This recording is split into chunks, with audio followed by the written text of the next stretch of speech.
Pendant des décennies, Buenos Aires a été surnommé le Paris de l'Amérique du Sud grâce à ses avenues élégantes, son architecture européenne, son tango, son football. Chaque année, des millions de touristes viennent admirer cette ville considérée comme l'une des plus belles du continent. Mais il suffit de parcourir quelques kilomètres pour que ce décor disparaisse complètement. Le bitume laisse place à la boue, les immeubles deviennent des maisons de tôle, les sirènes remplacent la musique et les lois changent. Ici, ce n'est plus l'État qui décide. Ce sont les gangs. Dans certains quartiers, même la police n'entre presque jamais. Des dizaines de milliers de personnes vivent enfermées dans un territoire où la pauvreté, les stupéfiants et la violence dictent le quotidien. Comment une capitale aussi prestigieuse a-t-elle pu laisser naître un endroit pareil? Pourquoi des milliers de familles continuent-elles d'y vivre malgré le danger? Et surtout, comment un simple quartier est-il devenu l'un des symboles les plus inquiétants de l'Argentine moderne?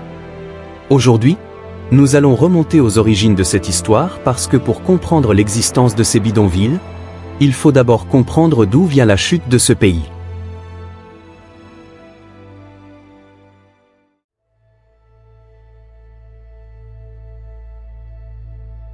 Pendant longtemps, l'Argentine faisait partie des pays les plus riches de la planète. Au début du XXe siècle, des millions d'immigrants européens arrivent dans le pays. Ainsi, les exportations agricoles explosent, l'économie prospère et Buenos Aires devient l'une des villes les plus modernes du monde. À cette époque, personne n'imaginait que quelques décennies plus tard des quartiers entiers tomberont sous le contrôle du crime organisé car à partir des années 1970, le pays traverse une succession de crises politiques, économiques et sociales. La dictature militaire plonge l'Argentine dans la peur. Puis viennent les dettes, l'inflation, les faillites et les licenciements.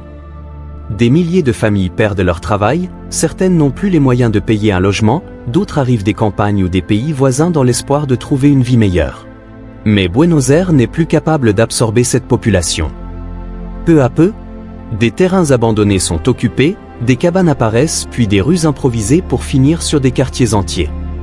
Ces installations temporaires deviennent permanentes. Les habitants construisent avec ce qu'ils trouvent. De la tôle, des briques récupérées, du bois, du béton sans véritable plan d'urbanisme, sans infrastructures adaptées et sans services publics suffisants. Au fil des années, ces quartiers grandissent plus vite que la ville elle-même. L'un de ces quartiers les plus connus est Villa 21. Aujourd'hui, plus de 45 000 personnes y vivent. Une véritable ville à l'intérieur de la ville. Mais lorsqu'un territoire grandit plus vite que l'État ne peut le contrôler, quelqu'un finit toujours par prendre sa place. Et dans Villa 21, ce vide sera rapidement comblé par les gangs. En effet, les premières organisations criminelles ne sont pas arrivées par hasard. Elles ont compris quelque chose avant tout le monde. Là où l'État est absent, un autre pouvoir peut s'installer et ce pouvoir allait transformer le quartier pour toujours. Mais pour comprendre comment les gangs ont réussi à s'imposer, il faut d'abord comprendre comment fonctionne réellement ce territoire. Parce qu'à première vue, Villa 21 ressemble à un simple bidonville mais en réalité, c'est une ville avec ses propres règles. Et ceux qui ne les respectent pas, le paient parfois de leur vie.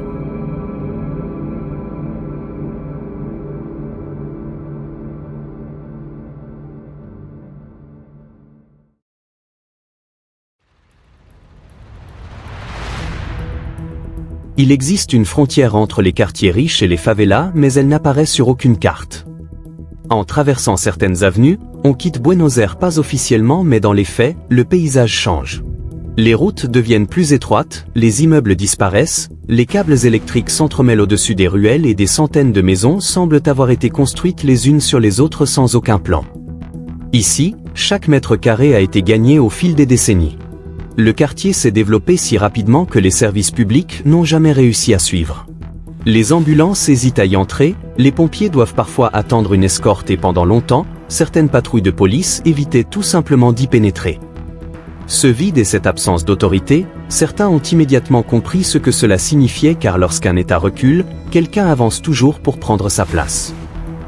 Contrairement à l'image que l'on se fait souvent des gangs, leur pouvoir ne repose pas uniquement sur les armes. Il se base d'abord sur le contrôle. Le contrôle des rues, le contrôle des passages, le contrôle de l'information, le contrôle de la peur.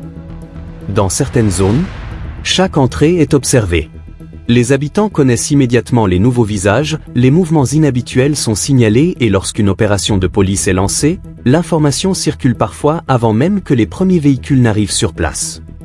Les autorités argentines ont déjà découvert que certains réseaux utilisent des caméras installées aux entrées de quartier pour surveiller les déplacements des forces de l'ordre. Les habitants racontent également que les guetteurs constituent une partie essentielle du dispositif des trafiquants. Autrement dit, le quartier voit souvent arriver la police avant même que la police ne voie le quartier. Peu à peu, Villa 21 s'est fragmentée car ce n'est plus un seul territoire. Ce quartier est devenu une mosaïque. Chaque secteur possède ses propres équilibres, ses propres règles et ses propres hommes.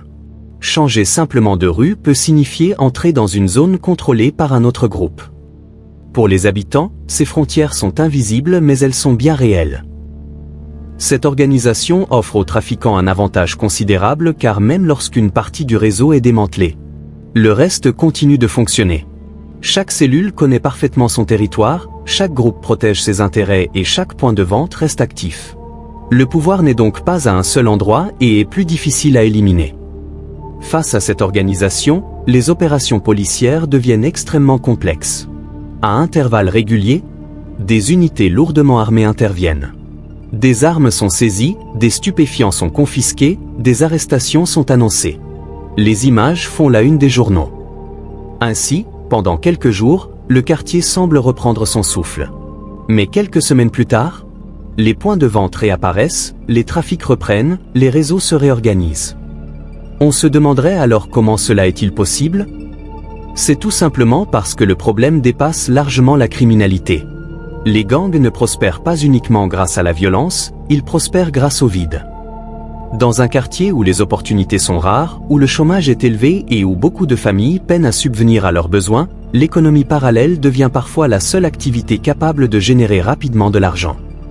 Le trafic recrute, les jeunes sont attirés, les guetteurs sont remplacés presque aussi vite qu'ils sont arrêtés et le cycle recommence, encore et encore.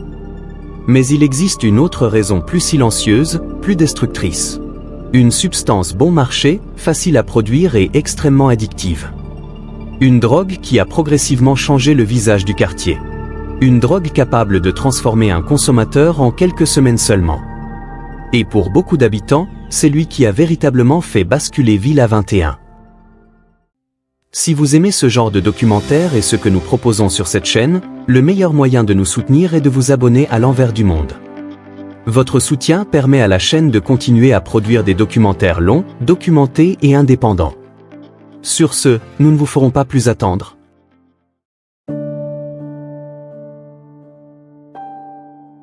Pendant longtemps, les gangs vivaient principalement du trafic de la cocaïne. Mais au début des années 2000, une autre drogue commença à envahir les quartiers les plus pauvres d'Argentine. Une drogue bien moins chère, beaucoup plus accessible et surtout, bien plus destructrice. Son nom est le Paco. Le Paco n'est pas une cocaïne de mauvaise qualité. Il s'agit des résidus laissés après le raffinage de la cocaïne. Une pâte chargée d'impuretés et de produits chimiques. Pour réduire encore son coût, elle est souvent mélangée à d'autres substances toxiques. Ainsi, une dose peut coûter seulement quelques pièces. À ce prix, presque n'importe qui peut y avoir accès. Et c'est précisément ce qui en fait une arme redoutable car contrairement à d'autres drogues, les effets du Paco sont extrêmement courts, quelques minutes seulement. Puis, le manque apparaît presque immédiatement.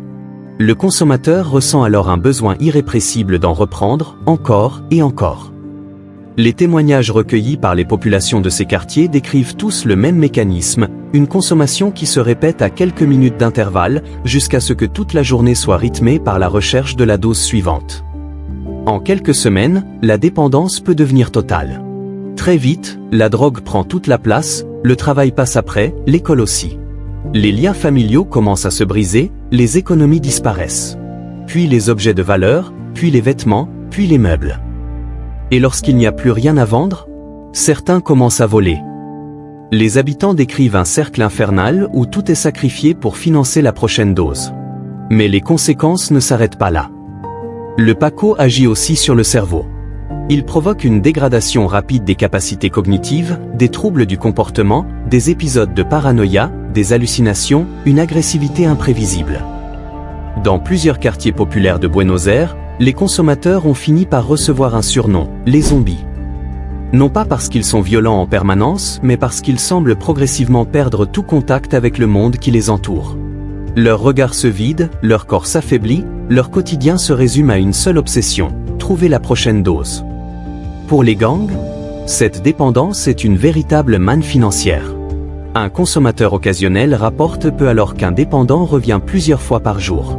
Chaque dose vendue garantit presque la suivante. Le PACO ne détruit donc pas seulement des vies, il entretient un marché extrêmement rentable.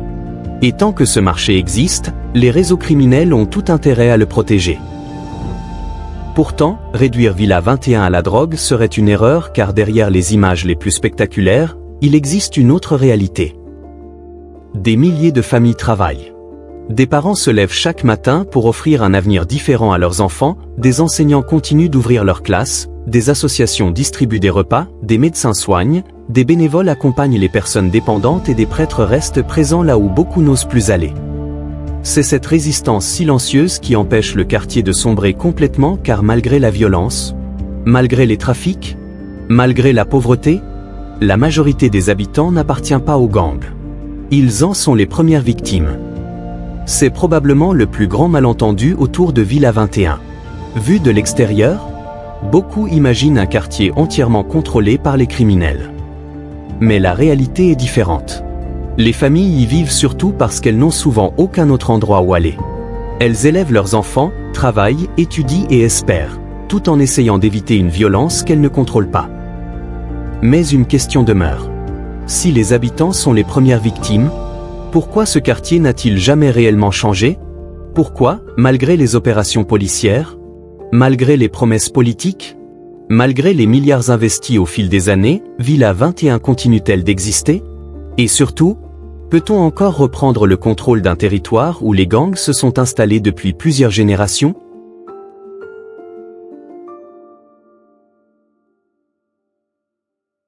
Villa 21 est souvent présenté comme l'un des quartiers les plus dangereux d'Argentine. Mais cette image, à elle seule, est incomplète car ce quartier n'est pas né de la violence. Il est né de décennies de crises économiques, d'inégalités, d'abandon. Et lorsque ces failles se sont accumulées, le crime organisé n'a eu qu'à occuper l'espace laissé vacant. Les gangs ne sont pas apparus avant la pauvreté, ils en sont devenus l'une des conséquences les plus visibles. Pourtant, malgré les difficultés, des dizaines de milliers de personnes continuent d'y construire leur vie. Elles travaillent, élèvent leurs enfants et espèrent. Au fond, Villa 21 raconte une histoire qui dépasse largement les frontières de l'Argentine. Elle pose une question universelle. Que devient une société lorsque l'État perd toute autorité? Parce que lorsqu'un quartier est oublié pendant des décennies, ce ne sont jamais seulement les bâtiments qui s'effondrent, ce sont aussi les opportunités, les rêves et parfois, la confiance dans l'avenir. Merci à vous d'avoir regardé ce documentaire jusqu'à la fin. Et surtout, souvenez-vous d'une chose. Derrière chaque lieu que l'on qualifie de zone dangereuse, il y a toujours une histoire beaucoup plus complexe que ce que les clichés laissent croire. À très bientôt, sur l'envers du monde.